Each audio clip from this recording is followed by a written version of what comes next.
太累了，我实在吵不动了。我们还是分开一段时间吧。从昨天晚上一直吵到现在，我觉得我真的有必要分开一段时间了。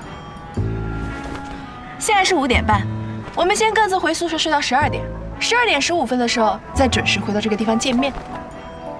不见不散。哦，我舍不得你。过度的感性是一种有伤风化的行为。所以，那个女的到底是谁？她只是我玩的比较好的一个普通女性朋友了。而适度感性则会让自己陷入麻烦。这种不要脸的话你都说得出口？整晚了，直到现在，你还是不愿意和我说实话。我只是偶尔跟她聊聊天。就连偶尔感性，都会让人疲惫不堪。我累了，我真的太累了，我吵不动了。我们还是分开一段时间吧。欧了。所以，保持100%的理性很重要，因为它有益身心健康。你有病吧？你在这站有5分钟了吧？有15分钟了。自习室没开门，我来早了。你看就看，听就听，那你嘴里嘟囔什么？总结一下段落大意，别生气。上一个拥有这个待遇的人是鲁迅先生。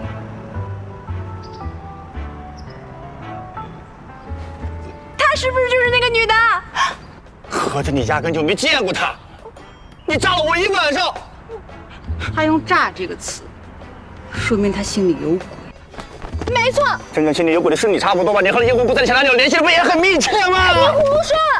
我早就不联系他了，而且我半个月都没见过他了。他就在那，难道也是巧合？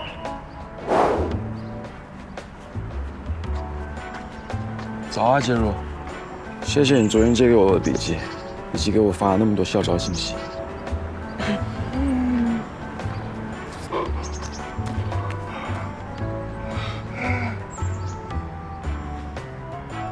他说的很对，我们应该理性一点，分手吧。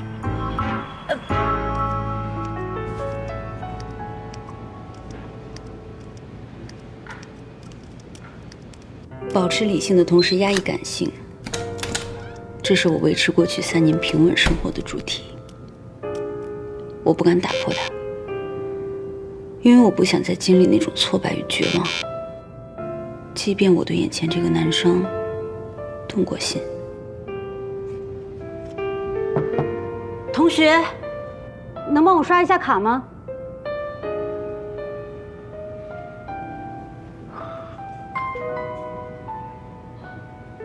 你是压根不认识我，还是没认出来我？难怪刚才声音有点耳熟。说白了就是基本把我给忘了呗。没忘。能帮我刷一下卡吗？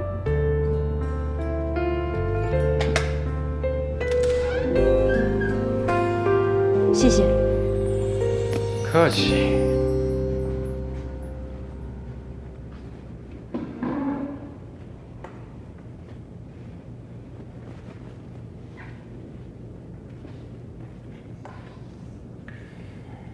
警所开展消防演练，我要看消防员哥哥。散装水泥行业开展专用专业，这水泥是。哎呀，就我们虽然是散装小组，但是就是这个选择动态。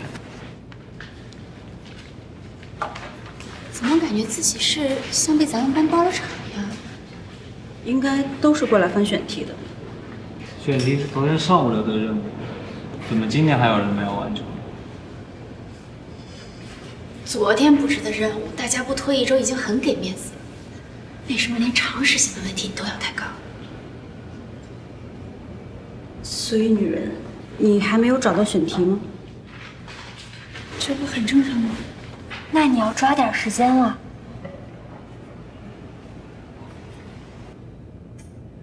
就是说，你们3个都已经找好选题了呗？昨天下课就选好了。哼！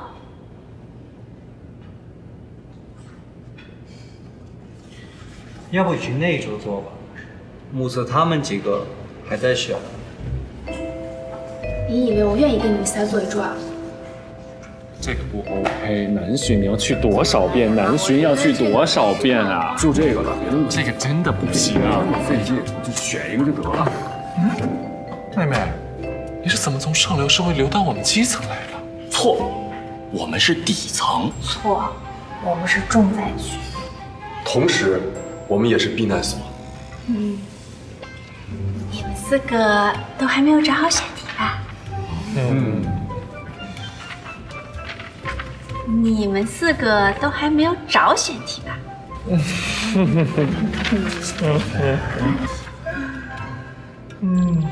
你们4个不打算交这次出境作业了吧？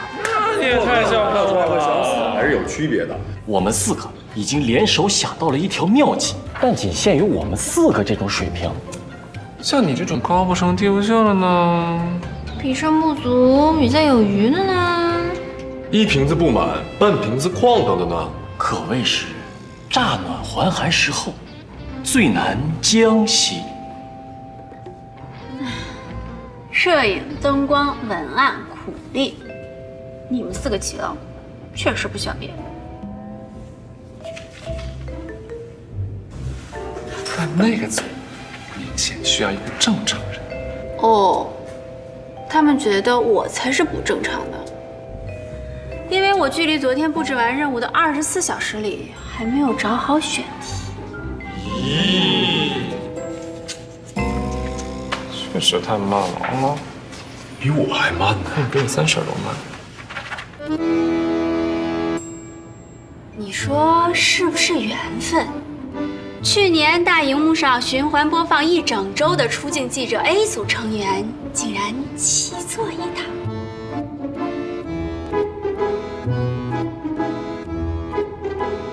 桌上这几个人不是经常一起吃饭吗？而且刚才是你把我们拉来，说要请吃饭的。主要是下周要交作业，而我的选题还没有找好。但我听说这边的朋友们有一条妙计，而这边的有选题，所以想来瞻仰一下7位的智慧。听起来对这次作业蛮上心的。不应该吗？女人，你是不是受什么打击了？完全没有，你们7个都异常的可爱，既没有人打击我不务正业，也没有人打击我乍暖还寒。我觉得我们这边不适合你，你还是力争上游吧。北野，从善如流，水往低处走，你还是去那边吧。我们的方式虽说不差名额，但拖你下水还是有点不忍心的。每个人都有自己独到的学习方法，我找选题的方式可能不适合于你。我们的选题虽然非常简单，但拍摄方式也很我们。这顿饭咱们还是平摊吧。你能理解吗？我理解了，你们都不想带我拍。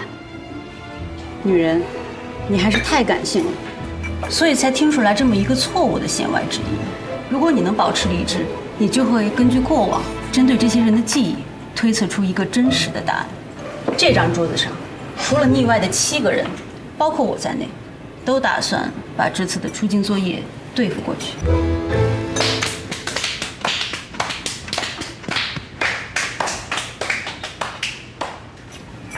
而大家只是不想拖累，不知道出于什么原因，但貌似想要认真对待这次作业的你，才编出了这么一套善意的谎言。善意？那你们恶意的谎言得有多恐怖？差不多得了，出境作业咱们去年都拍过，谁还没点心理阴影？你忘了咱俩串词那天有多尴尬了吗？你忘了你的串词作业在大屏幕上滚动的第3天，大屏幕出了故障，你眨眼的瞬间整整定格了1天，你哭得有多难过？你忘了，就连你做作的浩哥都觉得做作的做作出镜。你忘了平凡的舒词都觉得平凡的平凡出镜了吗？你忘了那令人无语的特效了？但今年我的技术可谓是更上一层楼，回看过去，只觉得平凡而做作。你忘了？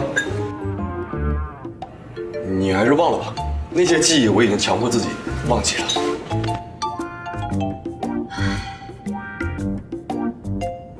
现在想请教一下在座的7位，怎么对付？不是对付，而是作业也要分轻重缓急。这个作业的等级呢，应该在轻级水平。所以我们只需要在自己能力范围的最底层，以4两拨千斤的手法，踩着捷径的小路，跨过不走心的灰色地带，最终触碰终点即可。我和乔川都认为，这次出镜作业对我们未来人生帮助寥寥。毕竟摄影专业是一个偏幕后的专业，将来有几个人会去做出镜记者？你们俩说的有道理。我出镜恐惧，我恐惧出镜，我也是。看见镜头就晕。众所周知，潘震作为学生会的正主席，我作为学生会的副主席，我俩都忙得不可开交。他忙着巩固地位，我忙着谋权篡位。我下周要给3个人拍3支完全不同的片子。你是把咱们4个里的谁甩下了？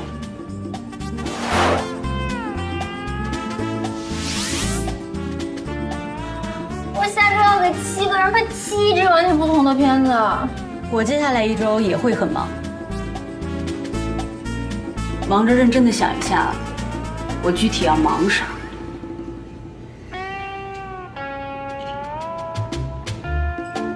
懂了，有读书无用论的，有出镜恐惧的，有分身乏术的，中间还混着一个纯不想拍作业。我是纯不想拍这个作业，因为它完全没意义。所以赞同以对付的方式结束它。如果封老师问责起来，你就这么解释吗？当然，我觉得出镜新闻是一种非常没有必要的新闻形式，在我们传统的新闻类型当中，它属于画蛇添足。这么说是因为我们过去拍摄新闻的流程是找选题、编稿、拍摄、剪辑、成片，在这5个步骤之后，已经可以完成各种形式的新闻要求了。而出镜新闻的流程则是找选题、编稿，给自己编一段稿；拍摄，给自己拍摄一段；剪辑成片。从5步变成了7步，达到的目的都是一样的。那么多走的2步就是没有意义的。这就是我为什么没有好好对待这次出镜作业的原因。这是许连翘的解释，还有没有人愿意解释一下？这次作业拍得如此缤纷的原因啊！我认同许同学的观点。你也认同是吧？想必在座的各位都认同。为了节省时间，昨天晚上在看完你们的作业之后，我把它剪成了3个片段，而我给这3个片段起了一个名字。叫做3无产品。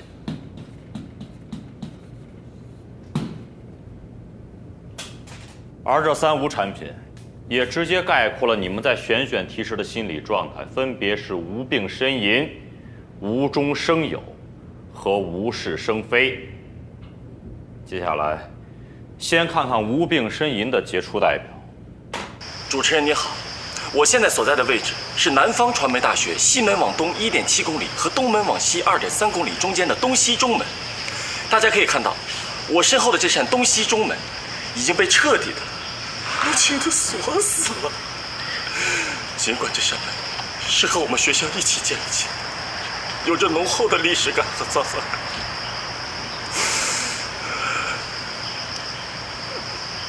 是我校宝贵的物质文化遗产。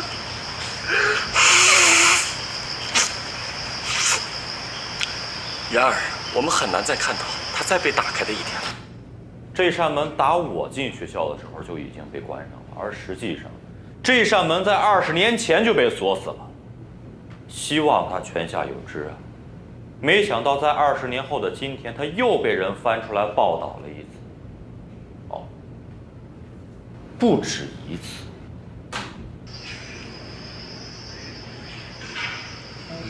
主持人你好，我现在所在的位置在南方传媒大学西门往东1.7公里和东门往西2.3公里中间的东西中门的门外。现在这扇门它已经锁死了，不难想象，这里曾经门庭若市，有热乎乎的烤冷面，香喷喷的鸡蛋灌饼，还有让人流连忘返的土豆牛腩砂锅饭。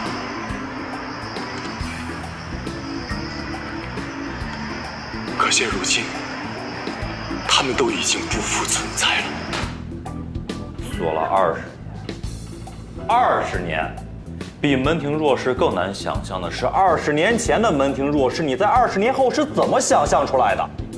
而且你们是有多懒，站在门内假装门外。接下来，让我们来看看无中生有的杰出代表。主持人你好，我现在所在的位置是南方传媒大学西门往东1.5公里和东门往西2.5公里中间的东西中门。这门是自己动了是吗？虽然这扇门现在已经停止开放，但它的价值却从未被我们学校遗忘。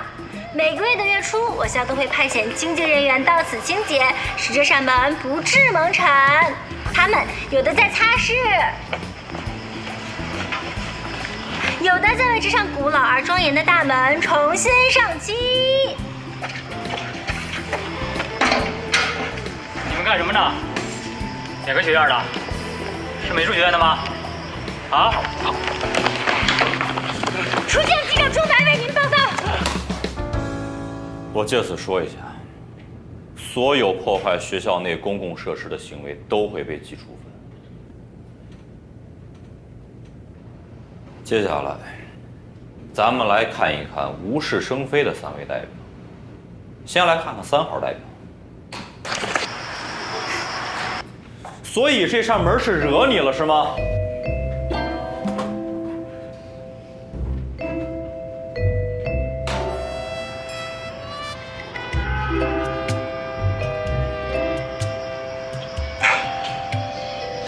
好的，主持人，现在主持人你说，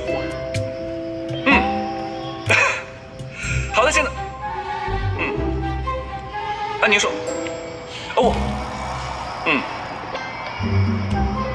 是的，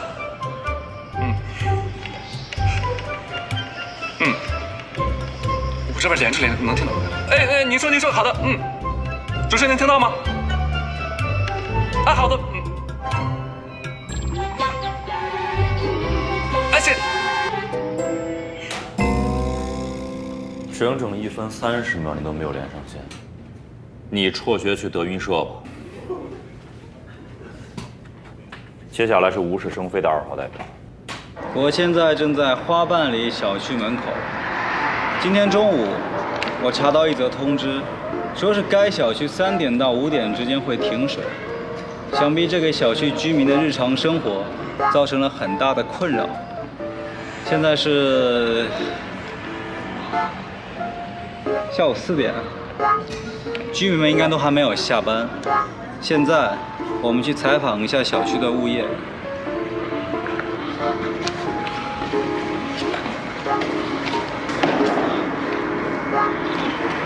你好，你们干什么的？我们小区最近很太平啊。太平啊？那为何3点到5点之间会停水？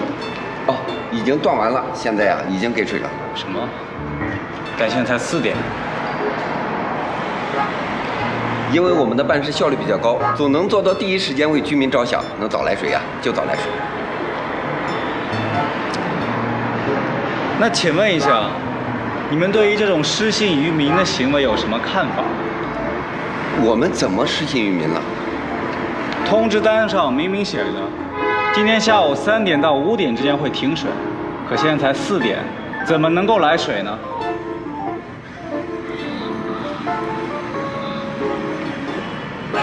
怎么，无言以对了吗？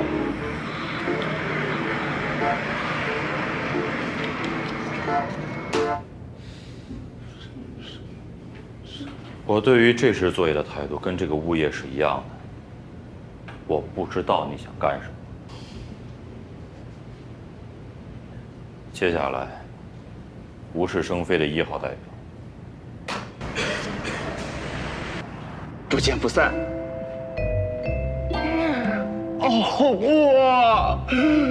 我舍不得你。过度的感性是一种有伤风化的行为。所以，那个女的到底是谁？她只是我玩的比较好的一个普通女性朋友了。而适度感性则会让自己陷入麻烦。这种不要脸的话你都说得出口？整晚了，直到现在，你还是不愿意和我说实话。我只是偶尔跟他聊聊天。就连偶尔感性，都会让人疲惫不堪。我累了，我真的太累了，我吵不动了。我们还是分开一段时间吧。欧了。所以，保持100%的理性很重要，因为它有益身心健康。牛。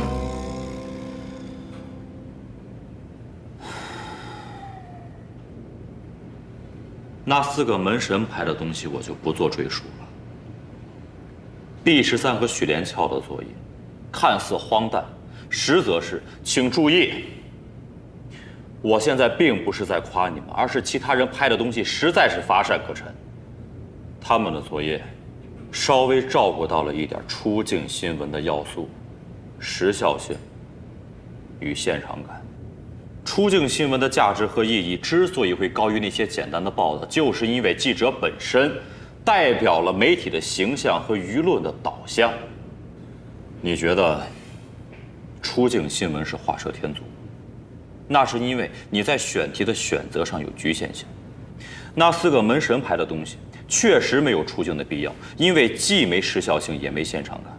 可是你拍的那支片子，如果你没有在现场报道的话，只依靠后期旁白和空镜的方式去叙述，会不会比你在现场拍的更加无聊？我们为什么要去上这门课？那是因为出境是一个全面并且优秀的记者所必备的素质之一。如果你们以后从事了电视新闻行业，你们可以选择一辈子都不出境，但是你们必须具备可以随时出境的能力。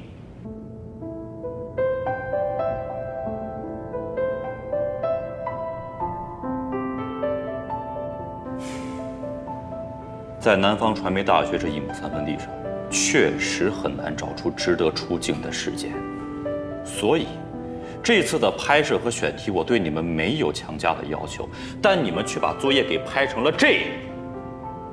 这一次出境作业，所有人重拍，内容可以荒诞，但是必须体现时效性和现场感。老师，我也要重拍吗？您刚才说我这条片子又有时效性，又有现场感。你拍的那叫新闻吗？重拍。走吧。走，吃饭吗？走了。哎呀，洪大运，洪大运。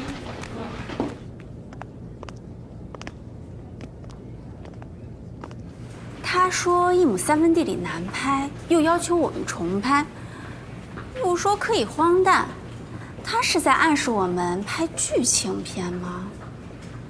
其实没那么复杂，我们只需要随时随地带着自拍杆记录自己，等一颗陨石直接落在你身后，然后开始现场报道。你怎么也学会抬杠了？没有啊。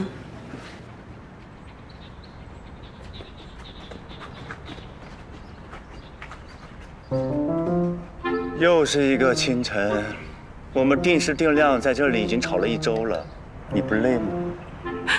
我真的太累，我吵不动了，我们和好吧。这1周，从分手到复合到分手，已经来来回回30多次了，也不知道他们怎么看我们。但这不就是爱情吗？只要你不说，我不说，就不会有人笑话我们。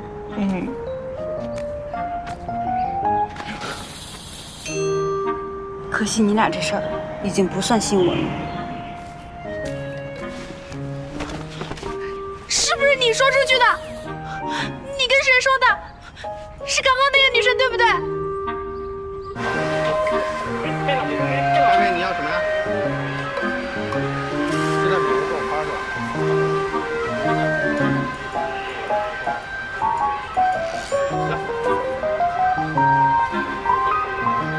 2回豆浆。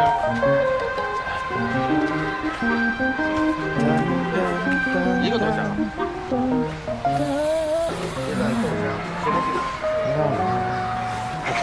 这首歌叫什么来着？1瓶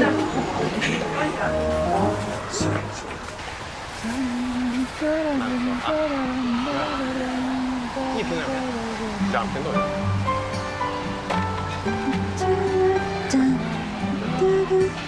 你要点什么 ？Lover, Taylor Swift。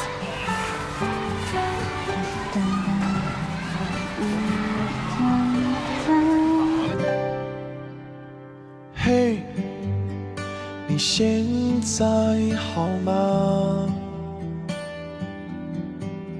是否像我一样怀念那些旧时光？嘿，就这样好吗？让夏夜的凉爽带我们回到学校的操场，那是我无法忘记的地方，像从未醒来的梦一样，暖暖阳光直射的脸庞，那个女孩我不曾遗忘。我们一直在路上奔跑在一同执迷的方向，那曾是我的天堂，雨雪风霜到不了的地方。亲爱的手不能放，我们说好要一起去流浪。人生路途漫长，我们不要失散在人海茫茫。我们一直在路上奔跑在一同执迷的方向，那曾是我的天堂，雨雪风霜到不了的地方。亲爱的手不能放，我们说好要一起去流浪。人生路途漫长，我们不要失散在人海茫茫。亲爱的朋友，请记得我们一起同过窗。